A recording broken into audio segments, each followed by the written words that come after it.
sure he's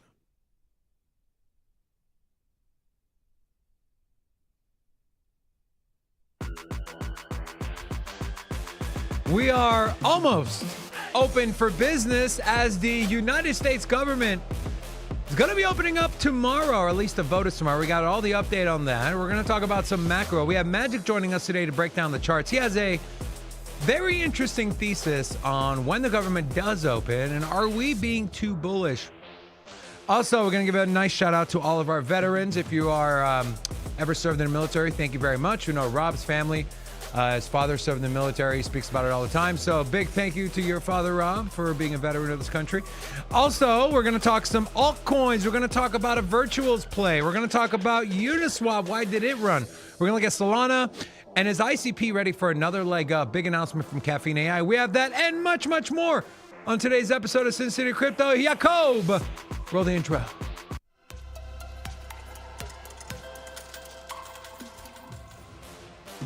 Hola! Is your boy Big Rob back in the house. Welcome to Sin City Crypto, home of the entertainment-focused cryptocurrency content where we take old, boring, stale information, repackage all that up in a fun, sexy, entertaining Elvis, win some money, excess nightclub at the win, that's where I party kind of way. Why do you keep saying Elvis? Elvis is Vegas, dude. The guy's dead. Let him rest in peace. Come on, bro. Don't put the death on me, bro. What do you mean? He's dead. He's literally dead. I know he's dead. So stop. Okay. Bitcoin. And Elvis and Frank Sinatra and the Rat Pack and Sammy Davis Jr. and Bob Saget. I love Bob Saget. He's also dead. I know. Jesus. Okay. Hey, man, what's up with Bitcoin, dude? Bitcoin, straight shitcoin. Yeah. I got one altcoin I have a position in right now. I think it's going to rally. I'll share that with Pat today. Yep. Okay, but first things first. Today is Veterans Day. I personally have not served in the military. Rob's family is a military family. I don't know, some of you, maybe a lot of you watching, you've served in the United States military. And, well, we just want to spend a few minutes thanking you. So I want to share this video by Vice President J.D. Vance. Take a listen to this. First, to our nation's veterans, thank you. Thank you for serving and sacrificing. We've all got so many good stories of people that we served with over the years. During my 4 years of the Marine Corps, I met the very best of America, people who are willing to put on a uniform and risk their lives for their entire country.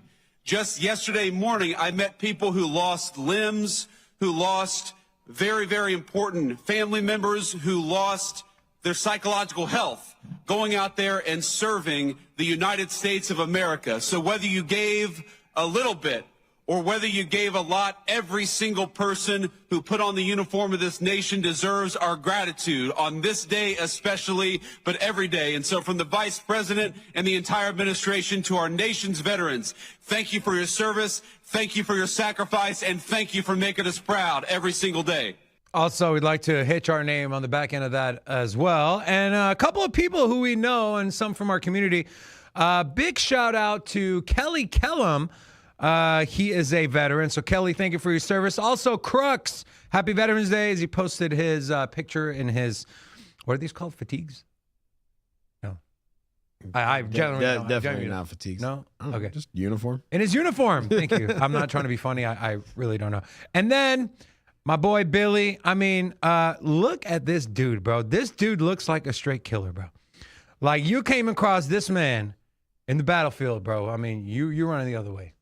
So to all of you who have served this great country, thank you very much. We love you, and happy Veterans Day to those who have served. Any words on Veterans Day before I move on?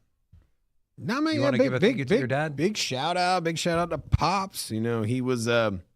I grew up in Norfolk, Virginia, which is home of the largest military base or naval base. True. And my dad was he worked on the submarines. He was the one like messing around with the torpedoes. That's cool. Torpedo man is what. So was he living in the submarines? Everyone lives in the submarines when it's out. How is that, bro? You know, I need to go over to your dad's house. Confined space. I've never been in there. I've seen like documentaries. I could never imagine myself being in that compact space for what, 9 months at a time, right? Typically, yeah. I mean, I think that the typical That's deployment is crazy. 6 months, but That's crazy. in wartime they extend it out. Do you have to do any sort of special training before you can go? Oh hell yeah. Okay. Yeah. No, I mean like to actually live in the submarine, not to do the work. Yeah. I mean everything. Yeah. Interesting. My dad he had to be he was diver certified, so he was the diver. Oh shit. Yeah, like things happen, you have to go on the outside of the submarine. Yeah. Oh shit. It's pitch black, kind of crazy. But Yeah. anyways, Okay. Big shout out to Muhammad. He said with the $20 super chat, said Rob's father's a great man because he sacrificed to protect us. Rob, on the other hand, failed to meet the height requirement to serve in the military. Sir, I am a healthy 5'11". Thank you. Just say 6 foot. Just say 6. I'm actually 5'10". But okay, all right. Say 5'11" then. All right. if I got the right shoes on, I'm 6. Yeah. All right, thank you. Sure. You sound like the last girl I dated. Shut up. Okay. So today's theme, as you can see on the bottom of your screen there, is open for business. Kind of, not yet, but yes, it's happening. This is a video. It's posted by Eric Doherty. Anyways, this is Trump talking about the deal the Senate reached. And here is the video. You mentioned the senators that are here, Mr. President. Do you personally approve of the deal that's happening right now on Capitol Hill to end the government? Well, it depends what deal we're talking about. But if it's a deal I heard about, that's certainly, they want to change the deal a little bit. But I would say so. I think based on everything I'm hearing, they haven't changed anything. And we have support from enough Democrats. And we're going to be opening up our country. It's too bad it was closed, but we'll be opening up our country very quickly. You mentioned the senators that are here, Mr. President. In case you didn't know, the Senate needed I think it's called a supermajority. They needed 60 votes to pass. And well, the Republicans have a very small window, very small, I guess you want to call it a majority. So they needed some people on the other side, to flip and, to vote in their favor, which they got. So now it goes to the House. And the House just needs a simple majority, which the Republicans already have. So technically, if every Republican votes yes in the House, it's going to pass. Wednesday, tomorrow, 4 p.m. Eastern, 1 p.m. Pacific Standard Time, they will vote. If they vote yes, the government can be open as soon as Friday. Now, Rob, there's a lot. I'm starting to see more dissenting takes, right? The idea is the government's going to reopen. The TGA, the Treasury General Account, is pretty full right now because, well, the Treasury can't spend money. So they're going to deploy that capital. We start extrapolating. Well, where's it going to go? Is it going here? I'm starting to see more people talk about pump the brakes. I think we're actually going to go down when the government opens. What's your take? I mean, I know we've talked about this last week. Do you have any new insight you want to share with people? And are you kind of sidelined and want to see what the initial reaction is, or are you like full port just? I'm ready to go, man. I'm ready to get this damn bull market going back in the direction we were at before they decided to close the government down. Now, remember, right around the time that the government shut down was right around the time we were putting in a Bitcoin all-time high. And is it a coincidence that we've pulled back the entirety of that time? No, I don't think so, man. I know, the guys that print the most money or the guys that control the money, print the money, inflate the money, make money worth less and make assets worth more. That's simply the U.S. government, or at least governments led by the U.S. government. And so, it's we're reopening up, man. Printing is starting, and you know what? We're airdropping what everyone's gonna get $2,000 check. Is it everyone? Is everyone qualify for that? Not high income earners. Well, that's definitely I qualify then. So taking a lot of L's in my trades lately. I've taken a few too. What can I say? Yeah, producer over there, you're gonna get $2,000, by the way. David will get $2,000. I'll get $2,000. Oh, I was like, wait. We're all gonna get $2,000, bro, from the government. Anyways, that money is gonna find its way into the markets, right? And the printing is gonna find its way to the markets. And so, yeah, man, I think we'll be back at 120. Now, is it like day one? Is it like, hey, tomorrow we open up and like, hey, the Bitcoin's going to moon? Probably not. I think it's going to take some time. In the same way that Bitcoin didn't fall as soon as the government closed, right? It stair-stepped its way down. I think the same thing will happen, but on the other way. So, you know. Yeah. Magic should be joining us. We should see him backstage here in a little bit. He'll be breaking down the charts. I asked him to do a chart on Bitcoin, ICP, and Zcash. Zcash, ICP, massive rallies, big pullbacks, where they headed. And then we're going to get Magic's take on the government opening back up. I do want to share, I am currently in a VeChain trade. I'll show you guys why. Take a look at this here. This is VeChain on the daily. I'll take a look at this chart. VeChain on the daily is printing an inverse head and shoulders on the daily time frame. It had a massive rally this morning. I was looking at the VeChain chart. I think it was on the 1 hour. It had that massive rally from 1709 to 1878, seeing a pullback now. But if you look from a structural standpoint, from a kind of pattern, right? You guys know I like to pattern trade. This is a beautiful inverse head and shoulders. We already had one attempt at a spike up. And if you look at the VeChain macro, guys, I mean, VeChain is a good project. It is not a scam. It's been around for a very long time. And why is this only showing me data until September of 23? Okay. Anyways, VeChain has been around for a very long time, and it's been in this this is a pretty ugly downtrend. You can't even draw a line to connect the points. And so unless you think this project is dead, which because I put in a long order, you guys know that I don't think the project is dead. We've had Sonny on the show. We've had Anthony Day on the show, the CMO. What they're doing with UFC, with VBetter, with Power Slap. Hi, Magic. How are you? How could you barge in like this on my monologue? Shame. I get enough of that from Rob. I got to get it from you too. Jesus Christ. Just kidding, brother. We're happy to have you, man. Thank you so much. I was just giving my my take on VeChain.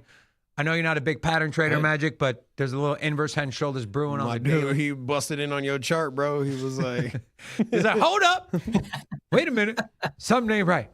I haven't looked at VeChain in a long time. Yeah. So. Yeah. VeChain is, So I'm betting this thing is going to break out. It hasn't really had a rally. We've seen a lot of Dino coins rally. And I think VeChain's due, man. So, Magic, we're excited to have you.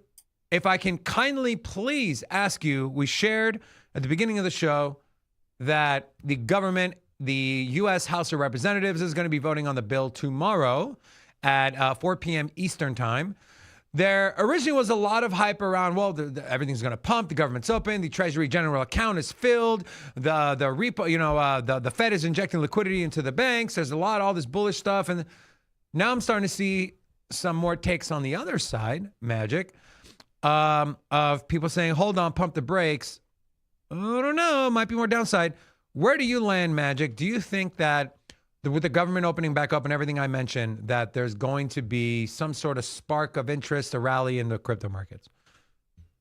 Well, I think there could be, but I do think that you kind of have to be cautious about this only because of the context at which this shutdown ending is going to take place. They're going to do a simple vote today. It's a simple majority. It'll likely pass, but it only gets us to January 30th. And they're going to vote on the Obamacare subsidies in December, if I recall, like the second week. There was a promised handshake that we're going to vote on those, which are almost certainly going to fail. So Democrats are going to be pretty upset come January, and they don't seem like they're going to back down from maybe shutting the government down again. And so I do think that you have to be cautious with that. Also, when you look at how long we've been shut down for, you have now reduced GDP in Q4 by 0.8% out of a 2% projection. That's pretty substantial. So if jobs reports start coming in weak and the Fed doesn't act the way it should and be, proactive, which historically they're not, they're data driven, if you recall. Yep. That's where things start to get a little muddy. So, could things pump? Absolutely. I just think that I wouldn't overextend myself based on a news basis like that. That's kind of my take on it. I like it.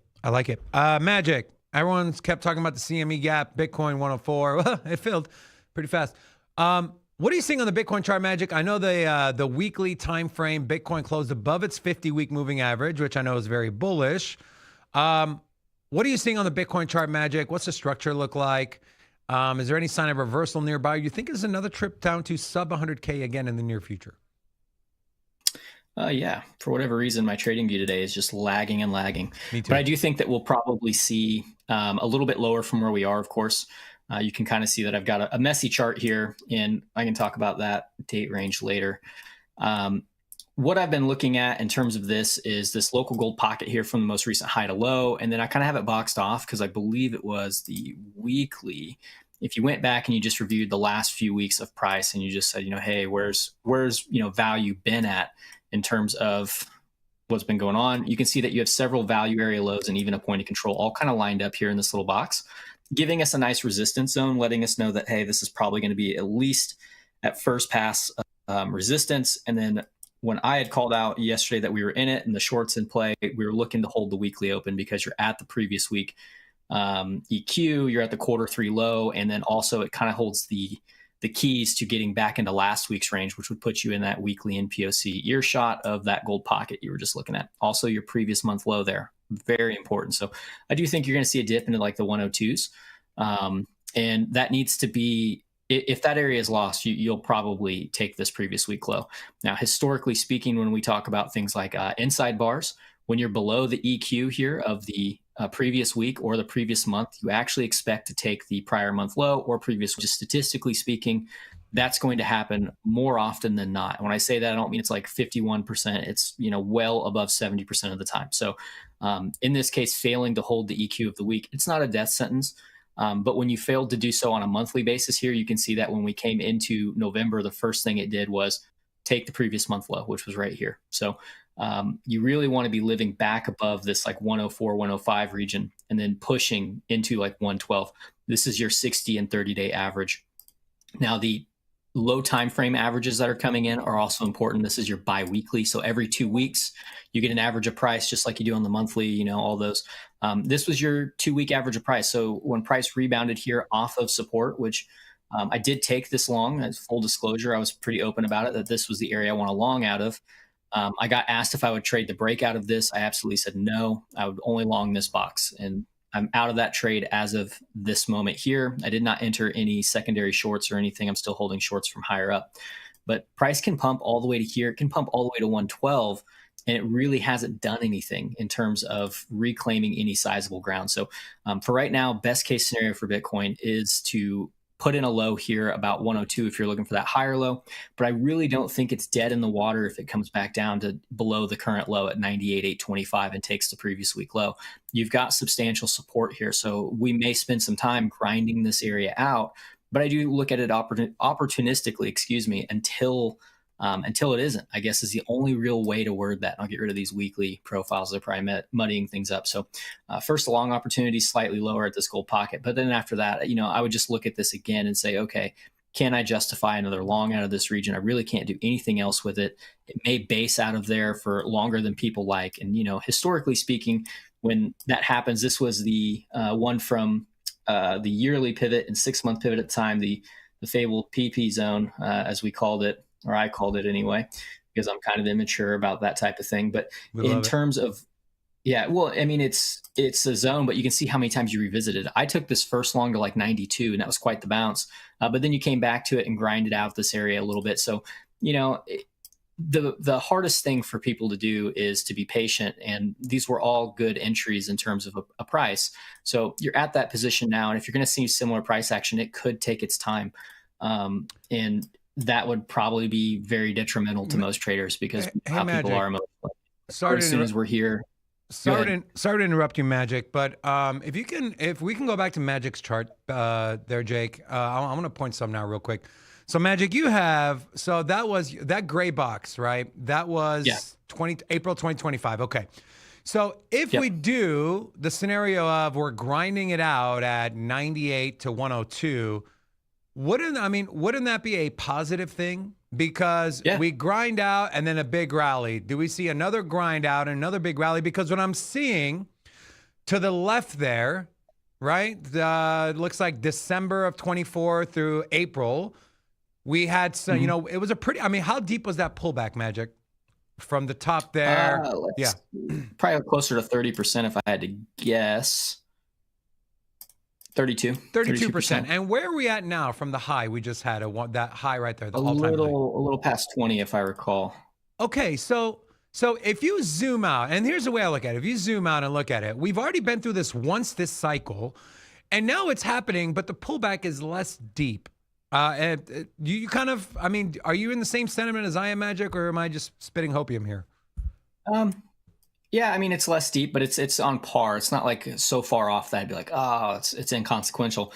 It's just at that, 50-week moving average, which I know a lot of people are looking at. For me, it's the previous year EQ. We covered that last time. Anytime you're below the previous year's EQ, it's problematic.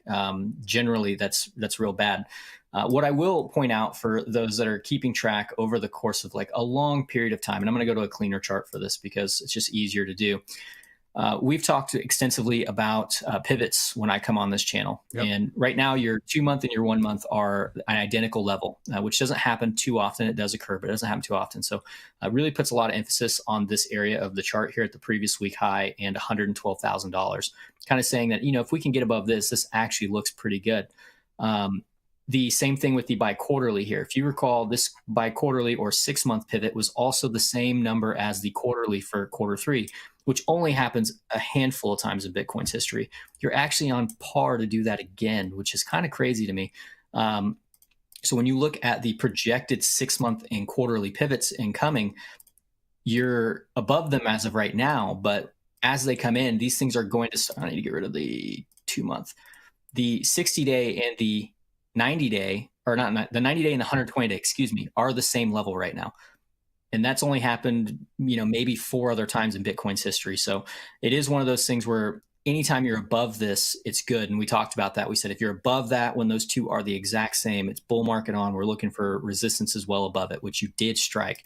You went in and you hit several of the, like, if you just did, TA for dummies and said, where's my, my resistance is at, if I can get this to work anyway, that it did strike them, which is good. The same can be said if you open up below this and it's held as resistance going into next year. So realistically, you can see it's at 109 right now, and it'll creep up if price creeps up. So we really need to see price start to grind this out going into the end of the quarter, but reclaim some of these levels. Yeah. And if we don't, you're going to get a really sweet area to potentially take a short out of. That's just my take on it, So that's what I would really emphasize people when we say zoom out a little bit. It's just like right here on the monthly chart. If we zoom out and we get rid of all this junk that's on here and we just say, what's the most important thing going on right now in the chart? It's going to be your previous month low, right? If you guys want to simplify it, it doesn't give you any new levels really. It just kind of keeps it super simple. And you just say, I need to live above here because we know that if we lose the EQ, we expect a new low. We got a new low for the month. Now we're looking to back test it. We talked about where that back test resides in terms of a previous month low. It resides right at the gold pocket. This is a picture perfect setup. Wow. One thing I'll note is we talked about these types of swing failure pattern levels with Litecoin a handful of weeks ago. We talked about it over here on like the 28th, I think. I said, this is the box. I put a box around it. And I said, these are the only levels I'm willing to trade. I'm willing to trade this one, and I'm willing to trade this monthly swing fail. This was Litecoin's low a couple weeks later, right on the monthly swing fail. It's a really nice trading setup. So Bitcoin is showing a similar opportunity that if it is going to remain bullish and it is going to start reclaiming these averages, that's what we want to see. I personally don't want it to start dipping below the 50-week too much. We could grind it out, sure, but I feel like we will wear out our welcome potentially because there is way too much uncertainty going into next year as of right now for me to be on board with that. But the charts are what you really need to pay attention to, and this is a big opportunity potentially. And I'll just kind of leave it at that because if you lose that area, you go back to the Gap-ola, the Gap boys. There's a gap down here at like 90K. So you open that door. Gap boys. The Gap boys and girls, those guys are there. Sounds like a really cool pop music band, dude. Yeah. Anyway, I won't rant too much more because I could go on for days. That was great, man. I love it because you're very thorough and you explain it. And it's not crazy hopium. People watching our show get enough of that from Rob and sometimes me as well. Okay, Magic. Zcash is Bitcoin's cousin. And that's such a bad analogy. But anyways, Bitcoin moves, Zcash moves. Zcash had a massive rally. Zcash is now having a massive pullback. What are some levels you keep an eye on Zcash? And is the Cinderella rally over Magic for Zcash? We actually just covered this one, and the big topic for me was looking for a short on Zcash.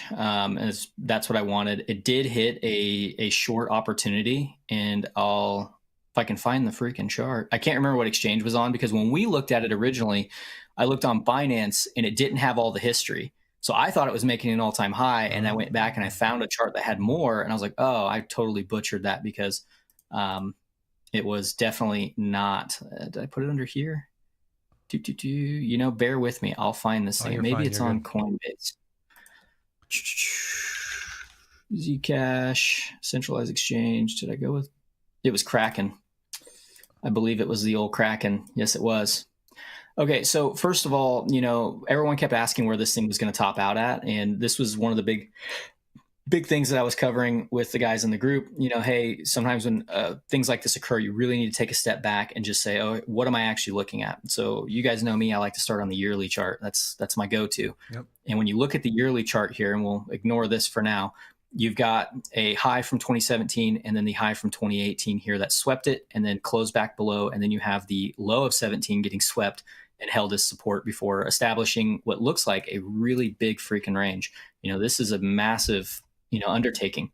If it broke to the upside, you know, maybe this thing runs to crazy numbers, but I don't think it's going to, because I reside it probably as a dead project like everything else. Wow. So the yearly candle doesn't look so bad right now, but if you dip below this 2021 high, things start to turn around a little bit. I will kind of precursor that, but we were looking for shorts potentially out of these two levels, which it front ran by just a hair. However, we did move our box down for a short, and the reason that we had moved it to here, which it did hit, is because if you were to go back and analyze this chart pretty extensively, what you'll notice is there's really only a few important highs and lows. If I can, I'm on the 4 hour, no wonder it's taking forever. And this one right here is the one that's in question. You know, how do you trade this? Like, how do you pull fibs on this? Like, what's going on with this candle?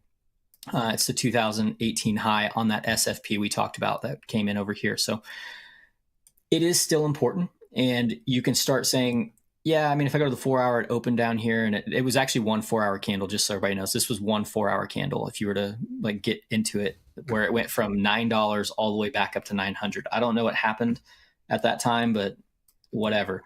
You ended up making a new low over here out in 2020, and then you made this 2021 high. And if you go to like a 12-month, you can see that those are pretty important levels where we are right now. So, you know, this is your 2021 high. That is the low that's in question here in 2020. So this move right here is what we want to look at. And then we want to look at the 21 high to the current low from 2024.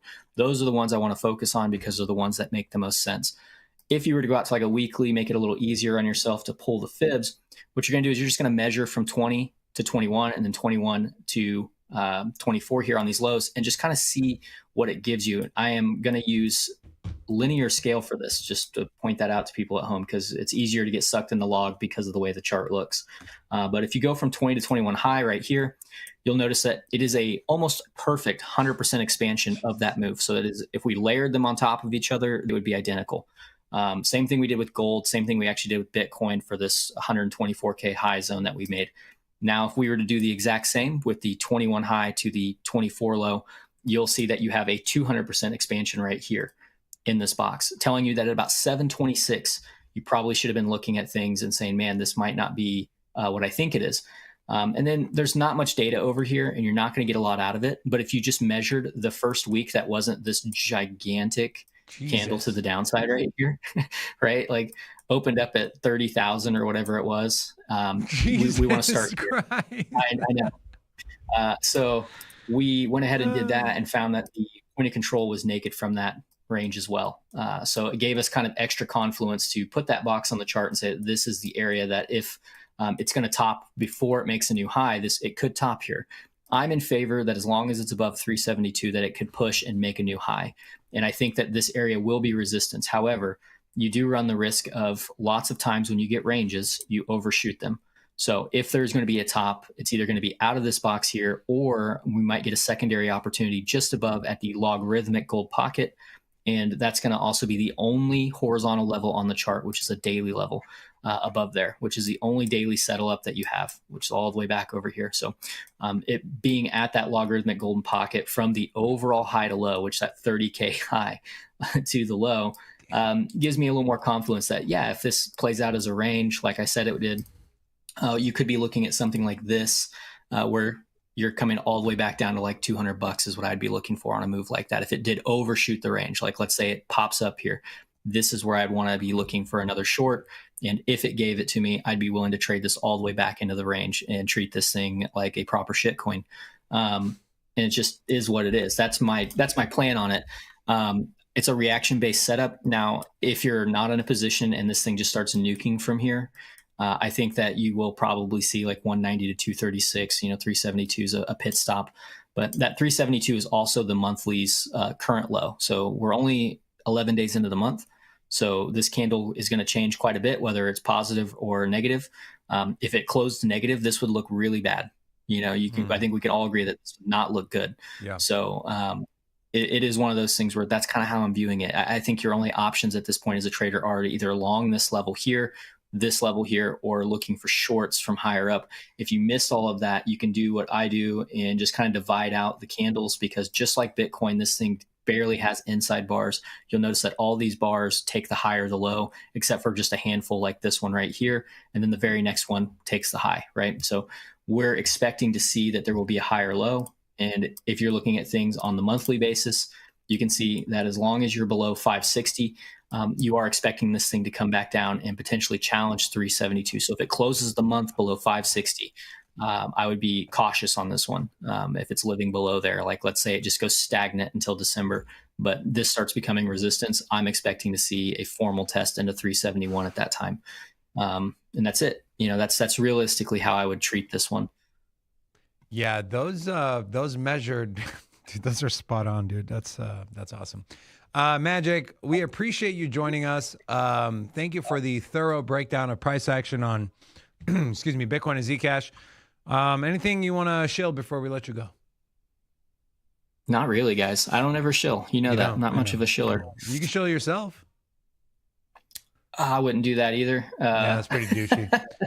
If you guys are going to do anything, do something good for someone else. That's all I'll say. Go donate something. There's a lot of people out there that aren't going to get, I know the benefit thing is a big topic, SNAP benefits, but most people don't realize after the government shutdown goes, federal employees have to be paid within the next paycheck. But in terms of like those federal benefits that go to families that do actually need them, that's up to the states, and those will roll out as the states kind of see fit, which most states suck and don't roll anything out efficiently because it's government run anyway. So, we're coming up on the holidays. Just keep that in mind. It's a great advice, Magic. We love you. We thank you. And we look forward to seeing you next week, man. Take care. Until next time. Thank you. All right. Rob, how about we take a look at the rest of the markets? All right, let's take a look here. We got Bitcoin coming in at 103. And so pulling up the chart here, you got Bitcoin at 103.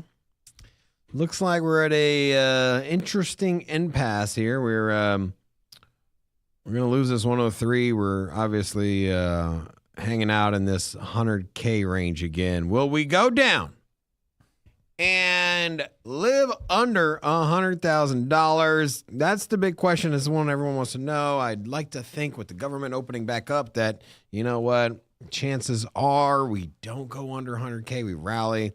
But here we are. And so looking at the altcoin space, a lot of red in the markets today. It's been hard to make any money. Now, you look at Zcash, it's leading the way, down 15%. I've said it before, and this is not going to be the last time I say it, I'm sure, but maybe it is the last time I say it. But I think the top for Zcash is in. I know I've been wanting to say the top was in at 250. I said it again around 500, and then it got up to $700. But I don't know, man. I think from a sentiment standpoint, I do think that it's possible that you get a big bounce, sure. But even if you made a new all-time high, it's not going to be anything crazy, right? We're not, all-time high was around 250, right? We're currently at $500.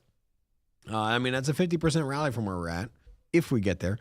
But after that, I don't see Zcash. Rob, Magic did say the next leg was $900. Yeah, I'm saying like even then, it's not that far off from where it's at now, right? Yeah. I mean, from where the previous all-time high is. And so for me, I don't know. I mean, I'm starting to see the downside risk is that it's going to keep losing momentum. Risk reward, right? Yeah. So you can either get a 2x or it can go down to what, $200? Yeah, exactly. You can lose a lot more. Remember, for every time that, think of it this way, the downside percentage is always double the upside percentage. You know what I mean by that? If you got something at $1 and you lose 50%, it goes down 50%, you're at 50 cents. This is very important. Pay attention. So you go from $1 down to 50 cents, it's a 50% move, right? So when you look at the chart, you're like, oh, it's down 50%. You got to make 100% move to get back to $1, right? To go from 50 cents to $1, you have to double the price. It's not, I lose 50%, I got to gain 50%. You got to double on the way up. Yeah, so a 10% loss, you need a 20% gain on the back end. A 50% loss, you need 100% gain or 2x to get back. Yeah. And so I always caution trying to make money on a falling asset that it's tough, right? Because more than likely you're going to catch a fall, and if you catch a bounce, it's not going to be as big as the fall anyways. And so for that reason, I just try to go for what's trending on the up and up. Speaking of what's on the up, let's take a look here on the you got Uniswap. Now Uniswap had a big move. Uniswap went from $7 to $9, but you go back even further than that. This is on the 1 week. We were at $5. And then we had a big move there on Uniswap. It did briefly smack $10. I was looking for it to see if it would cross over $10. If it would cross over $10, who knows how far it would have went. But got rejected there. Found a little home down at $8.20. Do you know why it rallied? Yeah, what was it? Here, I actually have it. Before we move off of Uniswap, take a look at what I have here on my computer. This is the founder of Uniswap, Hayden Adams. This was posted, I think, yesterday. Today, I'm incredibly excited to make my first proposal to Uniswap governance on behalf of Uniswap alongside these two people. The proposal turns on protocol fees and aligns incentives across the Uniswap ecosystem. Uniswap has been my passion. Okay, cool. It launched. Yeah, cool. The proposal comes from a strong desire to see the Uniswap protocol win as the global decentralized exchange for tokenized value. At a high level, the proposal, 1, turns on protocol fees and uses them to burn Uniswap tokens. We know the crypto community loves burning shit. Sends Unichain sequencer fees to the Uniswap burn. Burns 100 million uni from the treasury, representing the protocol fees that could have been burned if fees were turned on at token launch. That's massive. So they're backlogging the fee burn, Rob. They're doing retroactively burning. Introduces protocol fee discount auctions, a new way to improve liquidity pool outcomes and internalize MEV to the protocol. Aggregator hooks, Focus Labs as part of this. Well, that's a lot of shit. Moves governance, yay. I'm grateful to the community that has made all this possible and excited to see what's next. So people saw burn and it wasn't coming out of their you-know-what. And so they said, I'm buying. And as Rob mentioned, price exploded, settling in at 860. Is this something you're looking to buy on a bounce, Rob? I don't think it is. I think the news itself was something that rallied. And that's it? You think? That's it, man. It's just one of those one-off, man. So you're not looking at it at an opportunity for on a dip? No, here was the thing. I got in on a trade. I saw it right before $10. I just entered in. I'm like, hey, is this thing going to break $10? It didn't. I closed my trade. Then on the first bounce, it went down to $8. I was like, hey, maybe, or it was like $8.50. I was like, let me try it out. It's lacking momentum. And so I would stay away from it, guys. My personal opinion. Okay. Also, the environment currently with altcoins is that a lot is down. And, what else is up? Something I want to show you guys here. So let me pull this up. You got Aerodrome Finance. This one's been performing well. This is one I've been pretty bullish on. I think I was highlighting this at the end of the week. It got up to $1.30, at the end of the week. Rob. I was talking about this last week. It was at 80 cents. Crossed over $1. And it's had some issues with $1. Like this is on the month chart, right? You couldn't quite get there. Rejected. Was over $1 a couple weeks ago. Fell back down. You look on the year. It just has not liked being over $1.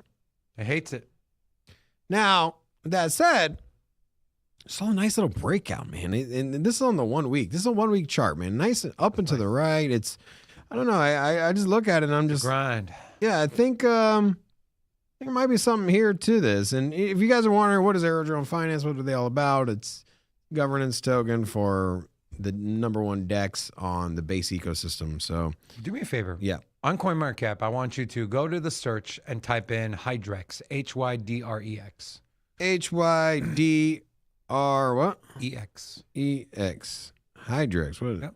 That is essentially a competitor to Aerodrome to some degree. A little more functionality as far as DeFi infrastructure, I'd say. This one, this is a little baby. $9 million market cap, Yep. 300,000 in volume. yeah, we gave this to our Patreon members. We are a little underwater, unless you added more and your cost basis is down. But I still believe in this project. If you go to, and let me do that actually. I'll go to DeFi Llama, and you guys can see. Excuse me. We can see the TVL relative to what we see with Aerodrome. If I can get this loaded up. So looking at this is the base ecosystem. #1 is Morpho. Aerodrome is #4. TVL at $486 million. Hydrex is pretty far down. It is down at number 37, 19 million in TVL, up 14% on the 7-day, up 43% on the 1 month. Hydrex is obviously a micro cap, so there's inherently a lot more risk, but there's also inherently a lot more reward as well if you're willing to take the risk and have proper risk management. And so to those that were asking, what are my thoughts? Am I still bullish on it? The answer is unequivocally yes. I am. Nothing has changed so far. If it does, I will let our Patreon members know. And I also want to share this. Tibber, up 10% on the day. You guys know this is one I've talked about. I've said this on our Patreon. We got in at like 27 million market cap. It's currently at 270 million market cap. We're currently at 390 million market cap. Nice little pump today. Why did it pump today? Take a look over here. Now, I want you to note the date, March 1st of 2025, my friends. If you are building a new decentralized exchange project, who is integrating it? He's asking us to RIBITA, which is the founders or the people behind the Tibber token. Are we talking Robinhood, Revolut, or something bigger? Drop a hint for the community. RIBITA said bigger than Robinhood on March 1st. And then, Rob, help me do some math. March to November, what is that, 8 months? Yes. 8 months later, Vlad Tenev, the founder of Robinhood, decides to magically say, you know what? I'm going to respond to this post and says, bring it on. So there's been nothing but rumors, piecing information together, trying to draw lines.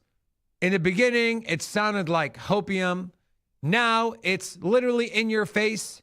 It's one of those things where your brain will not allow you to say, this is people just grasping at things, right? If it walks like a duck, talks like a duck, well, ducks don't talk, quacks like a duck, and does everything else a duck does, it's probably a damn duck. And this thing is not a duck. It's a beautiful eagle that soars through the skies. And well, this one is, I believe, and someone can fact check me if I'm wrong, the largest by market cap virtuals protocol ecosystem token is Tibber. We got allocated to this again at 270 million, so we're in the green today. Nice little pump in my portfolio. The other one, I wanted to give a massive, I mean, guys, Forest, and let me tell you something about Forest. This man is one of the best investors I have ever met, not just in crypto, but in general, okay? He was on this show a week or 2 weeks ago, shilling the shit out of Nano, okay? You guys remember, Rob? Remember Forrest shilling the shit out of Nano? Yep. It's up 100% in a week. Up 100% in the week. Now, although this play didn't come out of my mouth, didn't come out of Robin's mouth, it did come out of the mouth of the guy that's been coming on a show since we've had 1,000 subscribers. Every single Friday, for the most part. So, again, we talked about it yesterday. If everyone else tunes out, but you're still here, look at our numbers. We just cracked 200 live viewers. Is it a coincidence that when markets are down, our viewership drops by 40%? Ask any YouTuber. No, it's not. Because when the prices are up, everyone wants to know, what should I buy? That's not when you buy. You tune in when the prices are down, because that's when you know what to buy. So, congrats to you guys. Those of you that got position on Nano, I know I did. I'm up almost a 2x on this. Shout out to Forrest. And I had to do a little congratulatory homage to my boy. Said, everyone from our community, please do me a favor. Say thank you to Forrest. Go on his page, on his X handle, and just tweet at him. Say thank you, Forrest, for the 2x. Thank you. So, Forrest, if you're watching, we love you, man. On point with the Nano call. My God. Everything is down, and we're sitting on almost a 2x here on Nano. So, yeah. Also, big shout out to TradeFlies in here. Guys, if you want some TA, we're going to redirect our community to TradeFlies chat to his stream today. Since we don't have a trading show today, dude's a great trader. Go in there, learn some stuff from him. He's awesome. So yeah, I want to give a shout out to Forrest on that. And on that note, we are done for the day. We want to give a big thank you to Jake in the back for filling in today. Jake, you did a phenomenal job, my friend. We really appreciate you coming in on last notice. So big shout out to you. Big shout out to Muhammad for the super chats. Big shout out to Magic. And big shout out to all of you watching. We love you. I know price action is boring. Okay, Jake, I take back what I said. Terrible job. You're fired. Just kidding. We love you guys until tomorrow. Peace. Sin City, crypto, everybody know we here for entertainment and info, gonna show you how to get that big dough. So every day stay tapped in, for big facts, no capping. With Bitcoin, if you're in then you win, we divide the pie with no fraction. It's Big Rob, David, I split the game but they gave it. Named according to your favorite, I got dry powder, why save it? To the OGs, new beginners, special shout out to the well members. Buy the dip, sell winners, ain't really nothing you can tell sinners. Tune in for the latest new flavors, they gonna teach us mean coins. They polarizing like barbecue chicken pizzas. I laugh with a major grin. Laggers, we trade them in. Baddies, they came to sin, and sinners gon' play to win. Screaming hola, till my bags are flowing over. Hold ya, to the moon, then to the solar. Won't I? Don't be letting FOMO control ya. It's over when the